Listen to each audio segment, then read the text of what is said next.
আমাদের কাছে আসলো না, এই ছেলের কাছে কেন গেল? এর মধ্যে তো কোনো সুন্দর পোশাক নাই, কোনো জামা নাই, চেহারা মতো ভালো না, এই ছেলের গলার মধ্যে কেমনে মালা পরায় দিল? আল্লাহ খুলে পাইবেন না, আমি যখন বিয়ের জন্য আসি নাই, এটা দিয়ে হযরত সালেহ আলাইহিস সালাম বলেন, আমি আপনাকে ছোটবেলা ঘুমের ধরে সামনে যুগে দেখেছি। কোন সুবহানাল্লাহ। ইব্রাহিম আলাইহিস সালাম ওই দর্শন হয়ে গেলেন, আল্লাহ আমি আসলাম শুধুমাত্র দৃশ্য দেখার জন্য, এখন তো আমার গলায় মালা পরায় দিছে, বাদশার মেয়েকে, রাজার মেয়েকে আমার বিয়ে করতে হবে। ইব্রাহিম আলাইহিস সালাম বলেন, বিয়ে করবো তোমার শর্ত আছে, কয়েকটা শর্ত যদি আপনারা মানেন তাহলে আমি বিয়েতে রাজি আছি। বাদশা ছিলেন এই দেশের তৎকালীন সময়ে, বাদশা যিনি ছিলেন তিনি হলেন জালেম বাদশা। এই জালেম বাদশার মেয়েকে বিয়ে করবেন।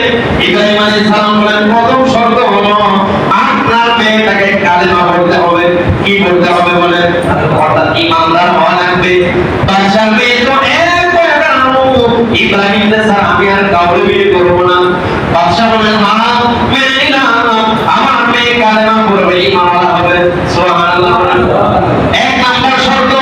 দুই নাম্বার শর্ত, তোমাদের বিয়ের মধ্যে গান বাজনা করানো হয়, নাচানাচি করানো হয়, এগুলো আমার বিয়ের মধ্যে হবে না, এগুলো বাদ দিতে হবে। বাদশা বলে, তাও মেনে নিলাম। সুবহানাল্লাহ।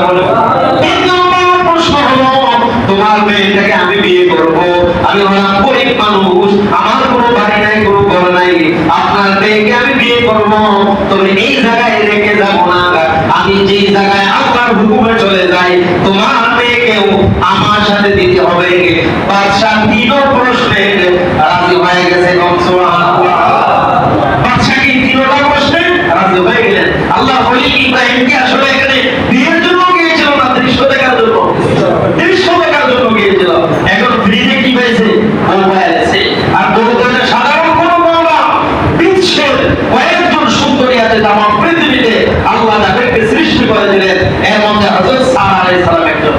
এর মধ্যে কি হযরত সারা আলাইহিস সালাম একজন। ইব্রাহিম আলাইহিস সালাম রাজি হয়ে গেলেন। সারা আলাইহিস সালামকে জিজ্ঞাসা করা হলো, ইব্রাহিমের মধ্যে তুমি কি দেখলা?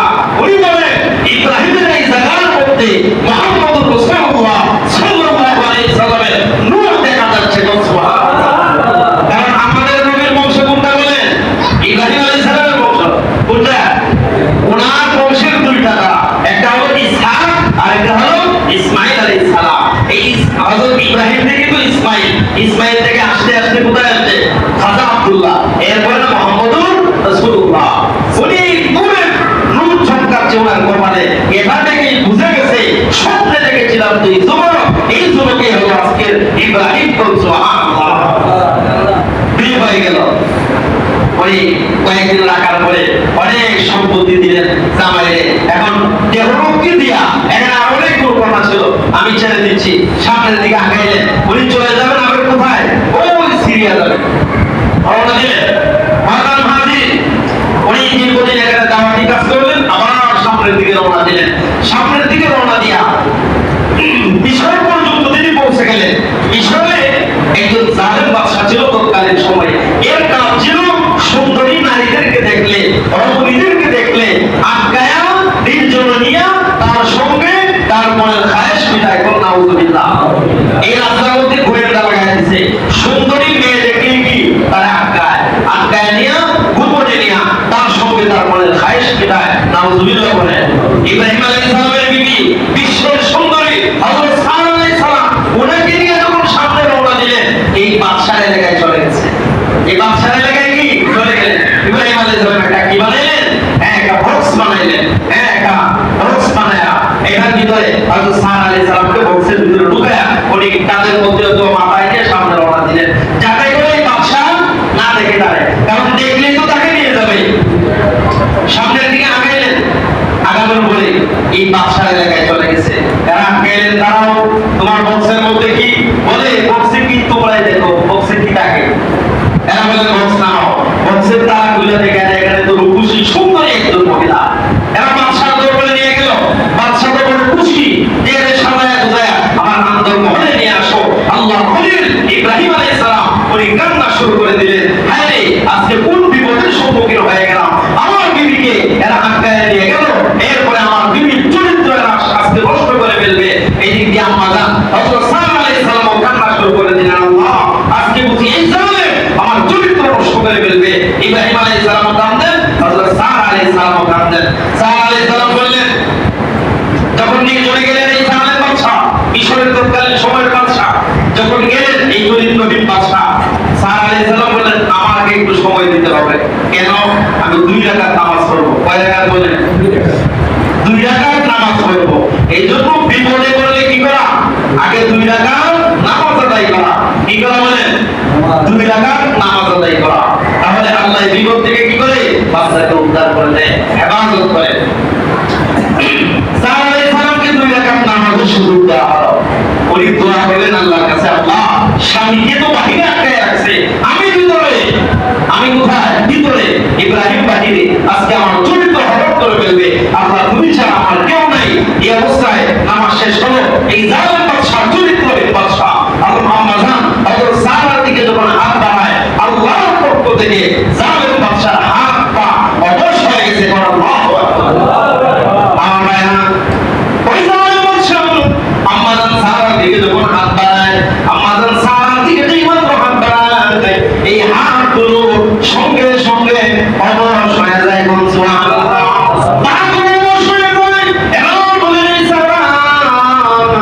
তুমি একটু বলো না, তোমার আল্লাহর কাছে একটু তুমি বলো না, যাতে আমাকে আল্লাহ ভালো করে দেয়, আমি আর তোমার দিকে হাত বাড়াইবো না। কোন সুবহানাল্লাহ। এদিক দিয়ে ইব্রাহিম নবী এখন কোথায় বলেন? বাহিরে দাঁড়ায় আছে। বিবি কি করতেছে এটা উনি দেখে নাকি বলেন? কিন্তু আপনারা যতই বলেন, ইব্রাহিম তো একজন মানুষ ছিল, বিবি যদি একজনের সঙ্গে নির্জনে থাকে, এরপরে যদি বলেন না না না আমার সাথে কিছু হয় নাই, একটা মনের মধ্যে সন্দেহ কাজ করবে কিনা বলেন? আল্লাহ বলে ইব্রাহিম বাহিরে বসে বসে কাঁদলেন।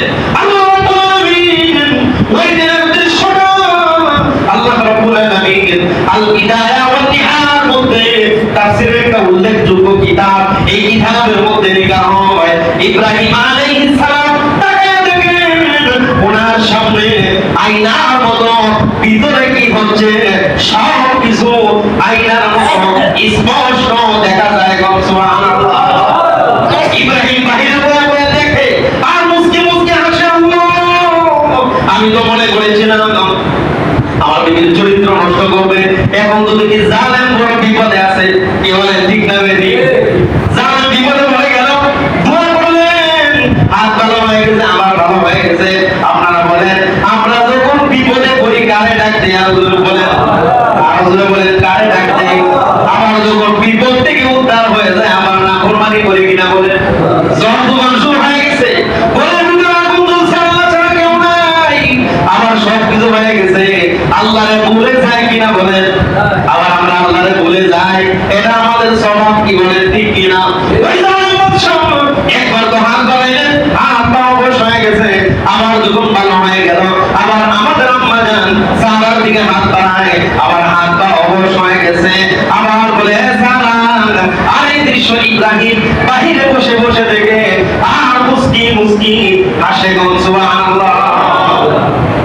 আল্লাহ বলে ইব্রাহিম দৃশ্য দেখে আর মজা মজা হাসে।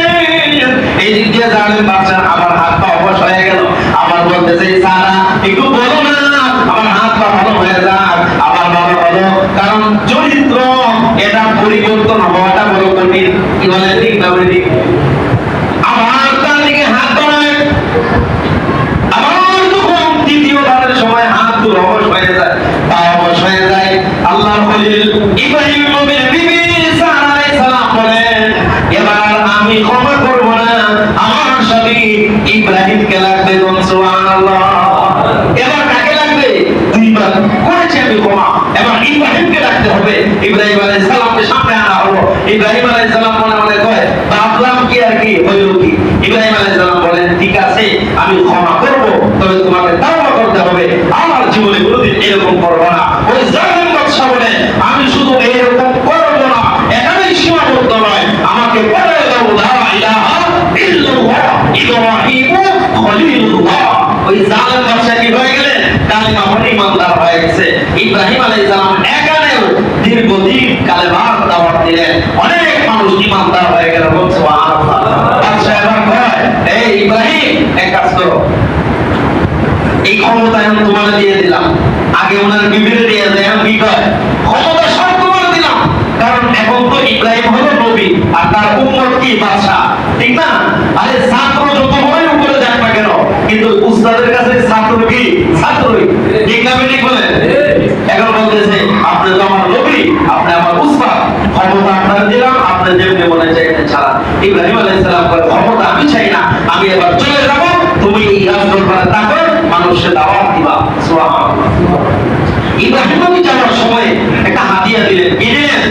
জালেম বাদশা একটা হাদিয়া দিলেন, বড় সুন্দরী রূপসী একজন মহিলাকে হাদিয়া দিলেন, আর বললেন এই মহিলাটা পূর্ণ পবিত্র।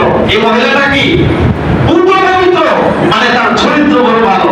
আচ্ছা আপনারা বলেন, যে রাস্তার মধ্যে আটকায়া মহিলাদেরকে আটকায়া রিজভে নিয়ে তার মনের খায়েশ করে পিঠায়, তার কাছে কোনো নারী পবিত্র থাকতে পারে বলে? এটা আমাদেরকে প্রশ্ন রাখতে পারে না? সে ছিল একজন দাসী, এই দাসীকে তিনি হলেন হযরত হাজরা আলাইহিস সালাম। তিনি কে? হযরত হাজরা আলাইহিস সালাম, যার থেকে আমাদের বংশ ইসমাঈল আলাইহিস সালাম জন্ম নিয়েছিলেন। এই হাজরা আলাইহিস সালামকে হাদিয়া দিলেন। কিন্তু এখানে প্রশ্ন হলো, এই হাজরা আলাইহিস সালাম জালেমের কাছে ছিল, উনি তো বড় সুন্দরী ছিল, তো ওনার চরিত্র নষ্ট হলো না কেন? তার কাছে কেমনে নিরাপদ ছিল? এখানে অনেক বড় বিশাল বড় একটা ইতিহাস আছে, আমি সংক্ষিপ্ত করে আপনাদেরকে শোনাই। এই জালেম বাদশা যে দেশে বসবাস করতেন, হাজরা আলাইহিস সালাম এই দেশেও তিনিও বসবাস করতেন।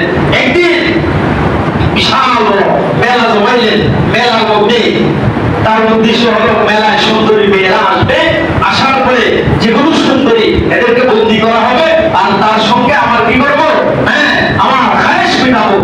তো হাজরা আলাইহিস সালামের আব্বা জান উনি ছোটবেলায় মারা যায়। হাজরা আলাইহিস সালাম যখন ছোটবেলায় কি উনি মারা যায়, তো ওনার মনে বড় ব্যথা। হাজরা আলাইহিস সালাম উনি পর্দা করতেন, ওনার মনে বড় ব্যথা, এই আজকে আমার আব্বা জান নেই, আমি কেমনে চলবো, জীবন কেমনে চালাবো? ওনার এই কষ্ট দেখে ওনার আম্মা বললেন, হাজরা এই যে বিশাল বড় বাণিজ্য মেলা, চলো মেলায় যাই। হাজরা আলাইহিস সালামকে নিয়ে গেলেন মেলায়। উনি তো বড় সুন্দরী রূপসী, ওই জালেমরা তো বুঝে সুন্দরী নারীদেরকে। হাজরা আলাইহিস সালামকে দেখে আশ্চর্য হয়ে গেল, এরা তাকে বন্দী করার জন্য চেষ্টা করলেন, কিন্তু হাজরা আলাইহিস সালাম যেভাবে উনি বুঝে গেছেন, উনি যেই মাত্র বুঝে গেলেন, উনি বাড়িতে আসলেন আর মাকে বললেন, আম্মা আমার চরিত্র জীবন চলে যাবে, এরপরে আমার চরিত্র কখনো আমি নষ্ট করবো না, অতএব এরা তো আমার বাড়িতে আসবে, এখন কি করা? এরা আমার বাড়িতে আসতে পারে।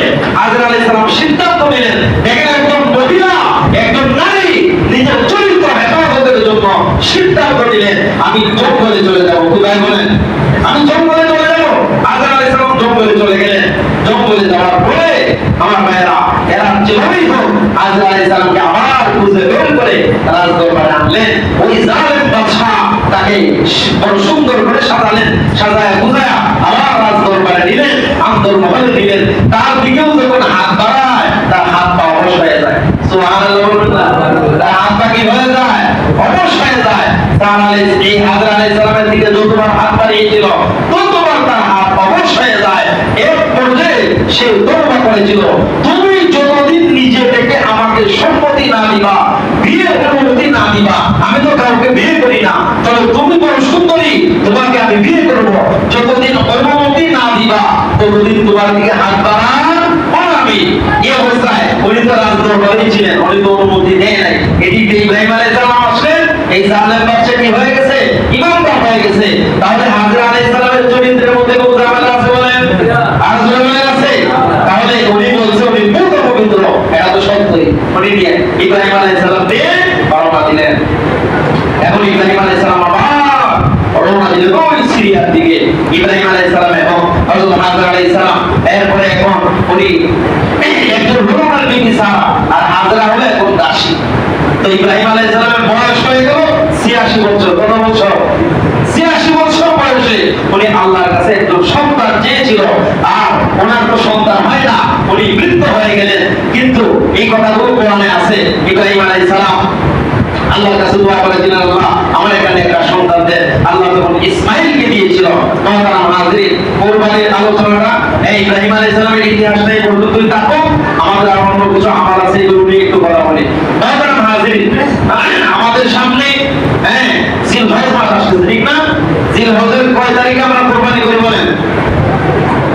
তারিখে, ঠিক না?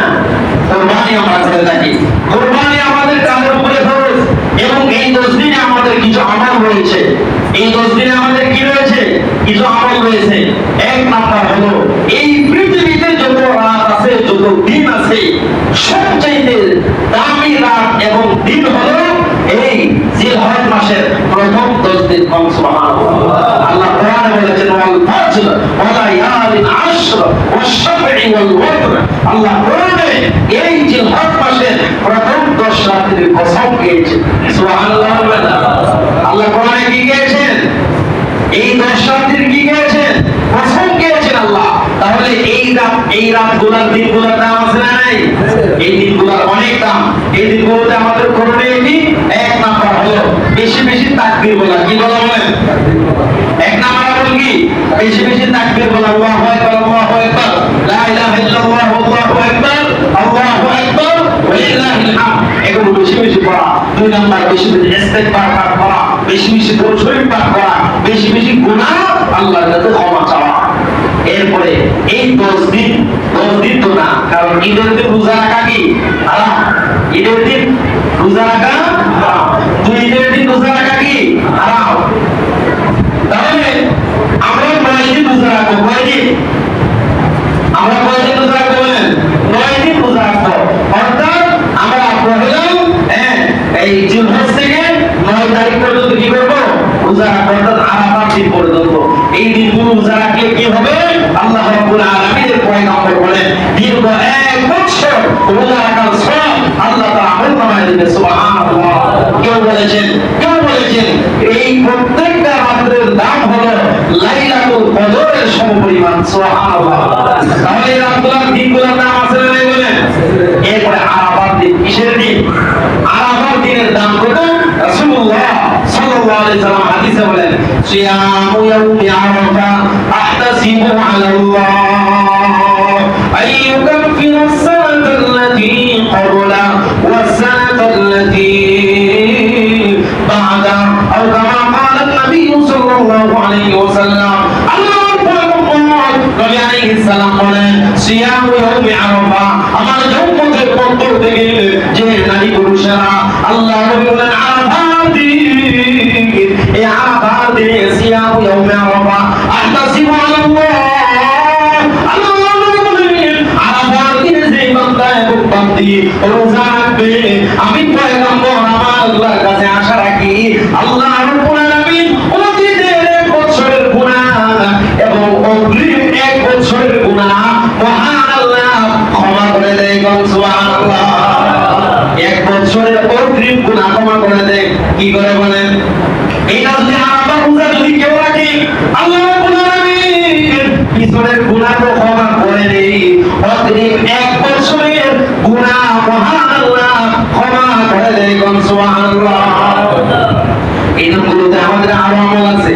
আর একটা আমল হলো, আমরা এই জিলহজ মাস যখন শুরু হবে, জিলহজ মাসের শুরু থেকে দাড়ি সমস্ত যেগুলো আমরা পরিষ্কার করি, গোত্রস্থান, আল্লাহ রাব্বুল বলেন এগুলো যদি আমার কোনো বান্দা, বিশেষ করে যারা কুরবানি দিবে, এদের জন্য এটা অবশ্যক। যারা কুরবানি দিবে এরা খুব ভালো করে শোনেন, জিলহজ মাসের প্রথম দিন যখন শুরু হয়ে যাবে, অর্থাৎ জিলহজ মাস শেষ, সূর্যটা যখন অস্তয় চলে যাবে, কারণ আরবি মাসের হিসাব হলো রাত্র থেকে শুরু হয়। কি থেকে বলেন? রাত্র আগের পরে দিন। আল্লাহ বলেন আমার উম্মতের মধ্যে যারা কুরবানি দিবেন, এরা যদি এই 10 দিন যদি কুরবানির পশু জবাই করার আগ পর্যন্ত যদি এদের তারিখ যেগুলো কাটা প্রয়োজন, এগুলো থেকে যারা বিরত থাকবে, মহান আল্লাহ এদের আমলনামায় আরেকটা কুরবানির সওয়াব দিবে। সুবহানাল্লাহ। সাহাবায়ে কেরাম প্রশ্ন করলেন, ইয়া রাসূলুল্লাহ, এরা কুরবানি দিব এমনি সওয়াব, আবার এই কাটতো না আবার কুরবানির সওয়াব, তাহলে আমরা তো গরিব, আমরা কপালে কিছুই নাই।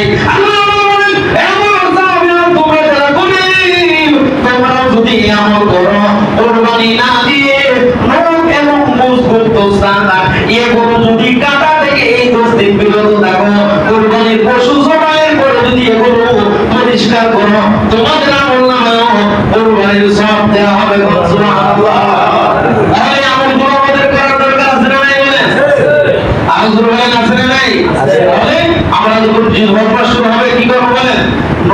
চুল যেগুলো আমাদের কাটি আমরা, হ্যাঁ অবশ্য এগুলো আমরা কাটবো না ইনশাআল্লাহ বলেন। যারা কোরবানি দিবেন বিশেষ করে তারা ইনশাআল্লাহ এটা একটু খেয়াল করেন, কোরবানির পশু জবাইয়ের পরে এগুলো ইনশাআল্লাহ পরিষ্কার করবেন, তাহলে আল্লাহর বিনিময়ে সওয়াব দিবেন। কি বলেন? আর একটা কোরবানি দেবেন সওয়াব দান করবেন, সুবহানাল্লাহ বলবেন না? তাহলে এক নাম্বার আমল আমরা কি করব? বেশি বেশি তাকবীর করব এই 10 দিন। এরপরে আমরা রোজা রাখবো, 9টা রাখার চেষ্টা করব। 9টা যদি আমাদের তাওফিকে না হয় তাহলে কয়টা রাখবো? আমরা কমপক্ষে আরাফার দিন। কোন দিন বলেন? আরাফার দিনে রোজা রাখলে লাভ কি? নবীজি হাদিসের মধ্যে বলেন যে পূর্বের 1 বছরের গুনাহ আল্লাহ ক্ষমা করে দিবেন এবং অগ্রিম আগামী 1 বছরের গুনাহ আল্লাহ ক্ষমা করে। সুবহানাল্লাহ বলেন না? তাহলে এই আমলগুলো আমরা করব ইনশাআল্লাহ। আর আমল আছে আমরা আগামী সপ্তাহে বলবো। এরপর আমরা কুরবানি যারা দিবেন সংক্ষিপ্ত করে কয়েকটা মাসালা বলি। কুরবানির জন্য কয়েকটা শর্ত আছে। 1 নাম্বার শর্ত, নিয়ত সহি থাকতে হবে। কি থাকতে হবে বলেন? যে আমি কুরবানি করতেছি শুধুমাত্র কার জন্য বলেন? কার জন্য বলেন? আল্লাহ বলেন ফাসাল্লি লিরাব্বিকা ওয়ানহার। হে নবী আপনার নামাজ, আপনার কুরবানি শুধুমাত্র কার জন্য বলেন? আর জন্য বলেন কার জন্য? শুধুমাত্র আল্লাহর জন্য। اللهم اجعل كل صلاتي ونسكي ومحياي ومماتي لله رب العالمين। বান্দার নামাজ কার জন্য বলেন? আর জন্য বলেন কার জন্য? বান্দার কুরবানি একমাত্র আল্লাহর জন্য। বান্দার বেঁচে থাকা এবং মরে যাওয়া কার জন্য বলেন? তাহলে কুরবানি এটা কার জন্য? আর জন্য বলেন এটা আল্লাহর জন্য। এই জন্য যারা কুরবানি দিবেন 1 নাম্বার নিয়ত হতে হবে আমি শুধুমাত্র আল্লাহকে রাজি এবং খুশি করার জন্য কুরবানি দিব। বিনিময়ে পশুর চামড়া উপরে যতগুলো পশম আছে আল্লাহ রাব্বুল আলামিন তত পরিমাণে সওয়াব কুরবানি দাতার আমলনামায় দিবেন। সুবহানাল্লাহ। তাহলে 1 নাম্বার কি বলেন? 1 নাম্বার নিয়তকে কি করতে হবে? সহি করতে হবে। যে কুরবানি যদি না দেই আর এত টাকার মালিক পাচ্ছে আমরা কি করব? আসলে নাই বলেন? ঠিক না? এরকম যদি হয় কুরবানিটা কবুল হবে? মুসলিম দলটা কবুল হবে না। তাহলে 1 নাম্বার সহি নিয়ত করেন যে আল্লাহ এই কুরবানিটা শুধুমাত্র আপনার জন্য দিব। কার জন্য? আল্লাহর জন্য। 2 নাম্বার হলো কুরবানির যে টাকা, হ্যাঁ যে অতটা এটা হালাল হতে হবে। কি হতে হবে বলেন? হালাল। এখন 7 জনে দেন, 6 জনে দেন, 5 জনে দেন। মনে করেন 7 জনে দিলেন, 7 জনের মধ্য থেকে 1 জনের টাকার মধ্যে যদি ঝামেলা থাকে অথবা নিয়তে ঝামেলা থাকে, টাকা অথবা কি নিয়তে 1 জনের ঝামেলা থাকলে বাকি সবার কুরবানি কি বাতিল। এটা আমার কথা আর আল্লাহ রাসূলের কথা বলেন। এই জন্য যারা শরীকে দিবেন সবার সাথে পরামর্শ করবেন, ভাই তোমার নিয়তটা কি ভালো করে বলো, তোমার উদ্দেশ্যটা কি ভালো করে বলো, তোমার যে অর্থ দিয়েছো টাকা দিয়েছো টাকাগুলো হালাল না হারাম এটা স্পষ্ট করে বলবেন। যদি বলেন না আমার টাকায় কোনো ঝামেলা নাই তাহলে বলবেন তোমার সাথে কুরবানি দিতে আমার কি কোনো ঝামেলা নাই। তাহলে আমাদের 1 নাম্বার কি সহি নিয়ত আল্লাহর জন্য।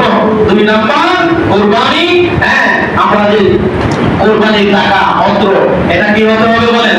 হালাল হতে হবে। এটা যদি হারাম টাকা না হয়। 3 নাম্বার হলো এই কুরবানি আমরা শুধুমাত্র আল্লাহর জন্য দেই, ঠিক আছে? তবে কুরবানির এই যে কুরবানির যত গোশত আছে রক্ত আছে এগুলো কি আল্লাহর কাছে যায়? না কই খাই সব আমরাই খাই। এটা যে বন্ধনটা হবে এটা শরীয়ত মোতাবেক হওয়া দরকার কিনা বলেন? আর জোরে বলেন শরীয়ত মোতাবেক হওয়া দরকার না? কারণ আপনি একলাই খাই লাইলেন কুরবানির সওয়াব আপনি পাইলেন, কিন্তু এটা কি সুন্দর হলো বলেন? তাহলে আমরা সবাইকে দিয়ে গরিব যারা আছে তাদেরকে দিব, আত্মীয় স্বজনদেরকে দিয়ে মিলেমিশে আমরা খাবো বলেন ইনশাআল্লাহ। এরপরে আসেন কুরবানি কাদের উপরে ওয়াজিব। কুরবানি এটা হলো সুন্নাত আবিকুম ইব্রাহিম, এটা হলো সাইয়্যিদিনা ইব্রাহিম আলাইহিস সালামের সুন্নাত। আর আমাদের নবীর পক্ষ থেকে ওয়াজিব। আমাদের নবীর পক্ষ থেকে কি ওয়াজিব? কুরবানি আমাদের কাদের উপরে ওয়াজিব হবে? যে 3 দিন। কয় দিন? 10, 11, 12। 10, 11, 12 অর্থাৎ জিলহজের 10 তারিখ। জিলহজের কি 10 তারিখ অর্থাৎ জিলহজ মাস শেষ, সূর্য অস্ত হয়ে গেছে, রাত শুরু হয়েছে, ঠিক না? যেদিন আমরা এই আনন্দ করি আজকের রাত, এই রাত্রতে এই রাত্রে থেকে নিয়ে 10 তারিখের বিকাল পর্যন্ত দেখা গেছে আপনার কাছে নেশা পরিমাণে মাল নাই। নেশা পরিমাণে কি মাল নাই, তাহলে আপনার কুরবানি এই দিনের জন্য কি ওয়াজিব না। দেখা গেছে দ্বিতীয় দিন আপনার কাছে এই পরিমাণে মাল হয়ে গেছে, কোরবানি ওয়াজিব হবে। দেখা গেছে দ্বিতীয় দিন নাই, তৃতীয় দিন আবার নেশার পরিমাণে মাল হয়ে গেছে, আপনার উপরে কোরবানি কি ওয়াজিব হয়ে যাবে।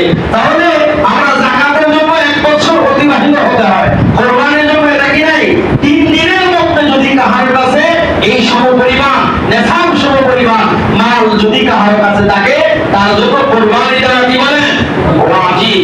কোরবানির সাথে আরেকটা অতিরিক্ত কথা আছে, আমরা যাকাতের হিসাব করে একরকম, হ্যাঁ, কিন্তু কোরবানির সাথে আরেকটা হিসাব মিলবে, সেটা হলো সম্পদের অতিরিক্ত। সম্পদের কি, এই কথা ভালো করে বুঝেন, অধিকাংশ মানুষের উপর কোরবানি ওয়াজিব হয় কিন্তু কোরবানি দেয় না। সম্পদের অতিরিক্ত জিনিস কি শোনেন, মনে করেন আমার 2টা রুমাল হলেই চলে, কি 2টা রুমাল হলেই চলে, কিন্তু রুমাল আছে 5টা, কয়টা 5টা, তাহলে 2টা রুমাল আমার প্রয়োজনীয়, বাকি 3টা কি অতিরিক্ত, এগুলো আলাদা করবেন।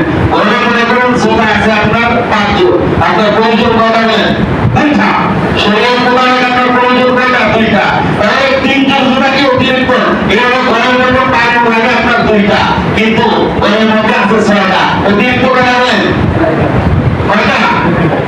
আপনার ছোট ছোট মধ্যে 4 কাপ ছিলেন তো নাকি, মনে করেন 10টা 4 কাপ হলেই চলে, কিন্তু একেবারে সব ধরে রাখছেন, আছে না নাই, বছরে একবার দৌড় করে না, ওই সৌন্দর্যের জন্য এই যে অতিরিক্ত জায়গা জমা রাখবেন, সবগুলো কোরবানির জন্য একত্রিত করা হবে।